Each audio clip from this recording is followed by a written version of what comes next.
अस्सलाम वालेकुम नाजरीन, आज हमारे प्रोग्राम में मौजूद हैं डॉक्टर शाइस्ता महबूब साहिबा जो डेंटल सर्जन हैं, इसके साथ इंचार्ज हैं डेंटल शोबा की DHQ हॉस्पिटल में। अस्सलाम वालेकुम डॉक्टर साहिबा। डॉक्टर साहिबा, सबसे पहला सवाल मेरा आपसे ये है कि दांतों की कौन कौन सी बीमारियां हैं? दांतों की बीमारियां जो आम तौर पे जी। ज़्यादा जिसका मरीज़ों को सामना रहता है ना, वो दांतों में कीड़ा लगना है पेशेंट की लैंग्वेज में, ठीक जैसे है। हम कहते हैं केरीस। और दूसरा मसूड़ों का जो है जिंजवाइटिस है, पेरियोडोंटाइटिस है, पेशेंट्स को होता है, पल्पाइटिस होता है। ठीक है। बच्चों में भी इसी तरह सेम यही चीज़ें होती हैं। ठीक है। तो ये होती हैं कुछ बीमारियां, यानी ये भी जो मेन कॉमन हाँ बीमारियां जी, हैं वो कॉमन ये हैं, जिसको जो कि हमारी कम्युनिटी में हर बंदा ही इनका ये शिकार इनका होता है। शिकार होता है। ठीक है। डॉक्टर साहब, शायद ही कोई इनके बचा हो लिए इनसे। हिफाजती तदाबीर कौन कौन सी हैं? हिफाजती तदाबीर ये हैं कि आप दांतों की सफाई का अच्छे तरीके से ठीक है। ख्याल रखें। दांतों की सफाई जो है ना, जब आपका यानी कि एक दांत भी कैविटी में रप्ट हो जाता है बच्चों ठीक है। में, ठीक वहीं है। से शुरू हो जाती है। ठीक है। छोटे बच्चों में ये है कि बच्चों को सफाई आप नहीं कर सकते, छोटे ठीक बच्चे है। खुद नहीं कर सकते। यानी ठीक है। 1.5-2 साल में बच्चों का जो दूध के दांत होते हैं वो कंप्लीट हो जाते ठीक हैं, है। लेकिन वो इतने समझदार नहीं होते कि उस टाइम वो सफाई करें। तो वो पेरेंट्स का काम है कि बच्चों के दांत जो है ना वो साफ़ करें अच्छे तरीके से। जब भी कुछ बच्चे खाएं पिएं तो उनके टीथ वो साफ़ करें। ठीक है। बड़ों में ये है कि आप रात को सोने से पहले ब्रश करके सोएं, सुबह उठ के कुल्ली करके नाश्ता वगैरह करें और उसके बाद दोबारा नाश्ते ब्रश के करें। बाद जो है वो ब्रश किया नाश्ते के जाए। बाद ब्रश करें। और बाकी भी पूरे दिन में दरमियान में अगर आप कुछ खा पी रहे हैं तो आप कुल्ली करें। और सिंपल अगर आप बगैर टूथपेस्ट के हल्का सा ब्रश भी कर लें तो वो अच्छा है।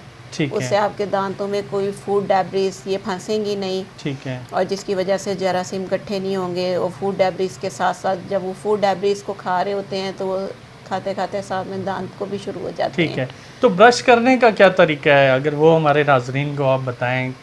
क्योंकि अमूमन बंदा ब्रश करता है, लेकिन मैंने सुना है कि ब्रश करने की भी टेक्निक्स हैं। हाँ, ब्रश करने की भी टेक्निक्स होती हैं। तो उसमें यह है कि पहले आप ब्रश लें, उसको गीला करें, ठीक है। थोड़ा सा पानी से वेट करके पेस्ट लगाएं। पेस्ट ये नहीं है कि आपने पूरा ब्रश पेस्ट से, यानी एक जैसे टीवी में एड्स पे जी दिखाते जी। हैं कि आपने पूरा ब्रश पूरा पे ब्रश पेस्ट जो है लगाना है, वो उसको नहीं। पेस्ट। एक चने के दाने जितनी पेस्ट ठीक लेनी है। है, क्योंकि टूथपेस्ट जो होते हैं ना ये कार्सिनोजेनिक होते हैं। ठीक है। तो ये आपको थोड़ा ही इस्तेमाल करना ठीक है। चाहिए। ये तदाबीर हमारे नाजरीन को बहुत पसंद आएगी क्योंकि ये आजकल के हाँ जो जी महंगाई के दौर में है, ये बड़ी मौजू है। जी, थोड़ा सा वो लगाएं। और उसके बाद आपने मुंह को जो है ना मुख्तलिफ हिस्सों में साफ़ करना है। ये नहीं है कि वो जो एक ही तरीका पुराने ज़माने में चला आ रहा है कि एक तरफ इधर एक को तरफ रगड़ ही। दिया, इस तरह नहीं। ठीक है। आपने पहले फ्रंट पे जो है ठीक है। अपवर्ड डाउनवर्ड करना है, ठीक और है। फिर उसको राउंड में आपने ब्रश को लेना है। ठीक है। इसी तरह जो एंगल माउथ का बनता है वहाँ पे अलग करना है, फिर बैक साइड पे आपने ठीक है। राउंड में करना है। ठीक है। और दांतों के ऊपर ऑक्लूजल सरफेस पे भी करना है और बैकवर्ड भी करना है आपने। इसी तरह ऊपर वाले दांतों को अलग, नीचे वालों को अलग अलग साफ़ करना है। तो दांतों को ठंडा गर्म क्यों ज़्यादा महसूस होता है? बाज़ मरीज़ आते हैं जी कि हमारे दांत जो हैं वो कमज़ोर हैं किसी वजह से, जो ज़्यादा ठंड है को ज़्यादा गर्म चीज़ें जो खाने से उनको पेन शुरू हो जाता है, वो क्या चीज़ होती है डॉक्टर साहब? उसमें ये होता है, यही होता है ना कि जब मरीज़ जो होते हैं वो अपने दांतों की हिफाजत नहीं करते तो वो ख़राब हो जाते हैं। ठीक है। या कुछ हैबिट्स आपकी इस तरह की होती हैं कि उसकी वजह से भी हमारे दांत ख़राब होते हैं। और दांत ख़राब होने की वजह ये होती है कि हमारे दांत जो है ना एक ज़िंदा टिश्यू हैं। ठीक है। ये यानी वाइटल एक तरह से होते हैं, ऑर्गन है एक हमारे बॉडी का, ये भी। हिस्सा है। तो इसकी मुख्तलिफ लेयर्स होती हैं, परतें ठीक होती है। हैं। जो ऊपर की इसकी परत होती है ना वो सेंसिटिविटी से दांत को बचाती है पेशेंट को। जब वो किसी भी वजह से ख़त्म हो जाती है तो उसके नीचे दूसरी लेयर होती है डेंटिन। डेंटिन में जो होता है ना मुख्तलिफ वो उसका स्ट्रक्चर बड़ा कॉम्प्लिकेटेड होता है। उसमें फ्लूइड होता है उसकी ट्यूब्यूल्स में जो कि नज़र नहीं आता, वो जिसकी वजह से पेशेंट को सेंसिटिविटी आगे ट्रांसफ़र होती है। उसके नीचे जो होता है हमारा पल्प होता है जिसमें हमारी सारी नर्व वेसल्स, ब्लड वेसल्स मौजूद होती हैं।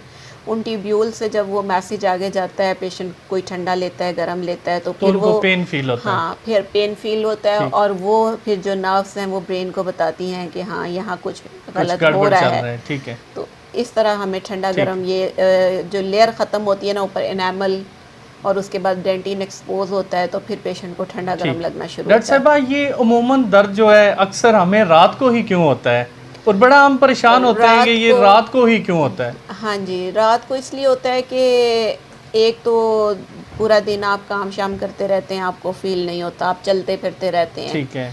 तो उस वक्त आपको इतना महसूस नहीं होता। लेकिन रात में आप हर चीज़ रेस्ट पोजीशन में आ जाती है, आप लेटते हैं, आपका ब्लड सर्कुलेशन भी बढ़ जाता है, तो पैगाम फौरी ट्रांसफ़र भी हो रहा होता है, तो इस वजह से फिर रात में आपको ज़्यादा पेन फील होता है, महसूस होता है। उस वक्त आप हर चीज़ से फ़ारग हो चुके होते हैं। ठीक है। डॉक्टर साहबा, हमारे भिंबर में जगह जगह पे जो हैं क्लिनिक्स वगैरह खुल गए हैं, तो जैसे ही ये क्लिनिक में इजाफा हुआ है, वहाँ हमने देखा कि हेपेटाइटिस बी और सी की जो हैं मरीज़, उनमें भी इजाफा हुआ है। क्या ये लिंक्ड है? देखिए, हेपेटाइटिस बी सी जो है ना, ये तो फैला रहे हैं अताई डॉक्टर्स। ठीक है। ठीक है, ये क्योंकि वो उनको पेशेंट से कोई केयर नहीं होती। ठीक है। ठीक है, उन्हें तो अपनी फ़ीस से होता है। तो डॉक्टर जो होता है ना, डॉक्टर अपनी सेहत का भी ख्याल रखता है और मरीज़ की सेहत का भी ख्याल रखता है। तो जो डॉक्टर्स हैं वो हमेशा पेशेंट की हिस्ट्री लेते हैं, इन्वेस्टिगेशन करवाते हैं। इन्वेस्टिगेशन बहुत ज़रूरी है आजकल। आप ये देखें कि आजकल नॉर्मल जो भी किसी भी सर्जरी है, अगर कोई पॉजिटिव पेशेंट है तो उसकी सर्जरी नॉर्मल थिएटर में नहीं की जाती। उसका थिएटर अलग होता है। ठीक है। हालांकि वो सर्जरी भी बड़ी होती है, लेकिन दांतों की सर्जरी बहुत ही आप कह लें कि एक सेंसिटिव सर्जरी होती है, बारीक होती है, और एक्सपोजर इसमें ज़्यादा होता है। ठीक है। तो फैलने की वजह यह है कि ये जो है ना, ये चेक नहीं करते पेशेंट को, पॉजिटिव पेशेंट करते हैं, फिर वो कंटामिनेटेड इंस्ट्रूमेंट्स जो हैं वो किसी और हेल्दी पेशेंट को लग जाते हैं, और वहाँ से वो फैलता है। दूसरा, जब आप काम कर रहे हैं, ब्लड के ड्रॉप्स गिरते हैं, ब्लड एवापोरेट यानी गिर रहा होता है इस तरह मुख्तलिफ जगहों पे। तो जो हेपेटाइटिस बी सी के जरासीम हैं, ये सरफेस के ऊपर 6 माह तक अपने ब्लड में ज़िंदा रहते हैं, चाहे वो ड्राई हो जाए। लेकिन जो HIV है, इसके तो ख़त्म हो जाते हैं, लेकिन कंटामिनेटेड अगर फ्रेश किसी ने अभी एक्सट्रैक्शन किया और वही इंस्ट्रूमेंट किसी और को लगा दिए, तो ये तीनों डिजीज़ ट्रांसफ़र हो जाते हैं। यही है कि पेशेंट्स की इन्वेस्टिगेशन होनी चाहिए, और इंस्ट्रूमेंट्स अलग होने चाहिए, डिस्पोजेबल इंस्ट्रूमेंट्स यूज़ करने चाहिए। ठीक है। और एहतियात करनी चाहिए एक्सट्रैक्शन, और कोई भी सर्जरी के दांतों की जो है ना, इसको मामूली नहीं लेना चाहिए। दांत जो है वो हमारे जिसका सबसे अहम अज़ू है। आप ये देखें कि अगर आपके पाँव में दर्द है, हाथ में दर्द है, टांग में दर्द है, आप फिर भी लेट जाते हैं, आप इधर उधर टाइम पास कर लेते हैं। लेकिन अगर आपके मुंह में दर्द है, दांत में दर्द है, या मुंह के किसी भी हिस्से में दर्द है, तो आप चाहिए। ठीक है। आप हमारे नाजरीन को आज के प्रोग्राम का निचोड़ क्या बताती हैं, क्या सजेस्ट करती हैं?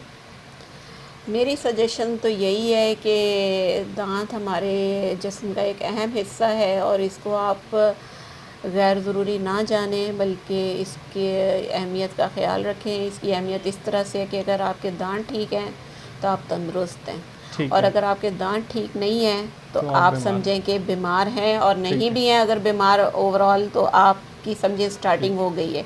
अगर आपके दांत ठीक हैं तो आप अच्छे तरीके से खाना चबाएंगे, खाएंगे, बारीक उसको ग्राइंड पीसेंगे, अंदर मैदे में जाएगा, वो भी इजी रहेगा। लेकिन अगर आपका दांत ही नहीं काम कर रहे, आप बड़े बड़े नवाले अंदर उतार रहे हैं, तो उतना मैदे को ओवर एक्सर्शन करनी पड़ती है, मैदा ख़राब होता है, GIT डिस्टर्बेंस होती है। GIT डिस्टर्बेंस के बाद पेशेंट खा पी नहीं सकते। जब वो खाते पीते नहीं है तो उनकी न्यूट्रिशन पूरी नहीं होती, तो वो जनरलाइज्ड उनकी वीकनेस शुरू हो जाती है। ठीक है। तो दांत को वगैरह हम ना जाने, ये बहुत ज़रूरी है हमारे लिए ना। बहुत शुक्रिया डॉक्टर साहब आपका। जी नाजरीन, आज आपने हमारा प्रोग्राम देखा। सेहत के हवाले से ये बड़ा अहम है। जो तदाबीर डॉक्टर साहिबा ने बताई हैं, उन पे ज़रूर अमल कीजिएगा। अपने मेज़बान हारून रशीद को इजाज़त दीजिए। अस्सलाम वालेकुम।